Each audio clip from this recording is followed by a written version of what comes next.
తిరుమల దగ్గర almost 5 kilometres distance లో sudden గా మా బైక్ స్టాప్ అయిపోయింది. హలో గైస్, ఈ రోజు అయితే మనం తిరుమలకి అయితే బయలుదేరేస్తున్నాం. ఎందుకంటే మా ఫ్రెండ్ అయితే దేవుడికి మొక్కున్నాడు ఎగ్జామ్ లో పాస్ అయితే టెంకాయ కొడతానని. అందుకని మేము స్టార్ట్ అయిపోయి ఇంకా సడన్ గా 5 కిలోమీటర్స్ ఉండగా మన బండి అయితే స్టాప్ అయిపోయింది.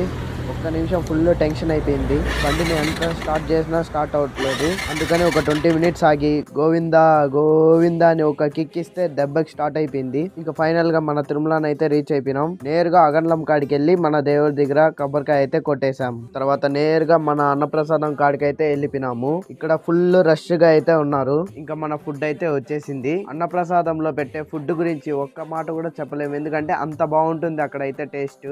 తర్వాత తినేది కంప్లీట్ అయిన వెంటనే మనం అయితే తిరుపతికి అయితే రిటర్న్ అయిపోయినాము. మీకు ఎప్పుడైనా ఇలా జరిగిందా బండి ఆగిపోవడం? అయితే కామెంట్ లో అయితే పెట్టేయండి. ఇంకా మన ఛానల్ ని సబ్స్క్రైబ్ చేసుకోకపోతే వెంటనే సబ్స్క్రైబ్ చేసుకొని వీడియో నచ్చితే లైక్ చేసి మన ఫ్రెండ్స్ కి అయితే షేర్ చేయండి. అట్టే ఇన్స్టాలో కూడా ఫాలో చేసుకోండి.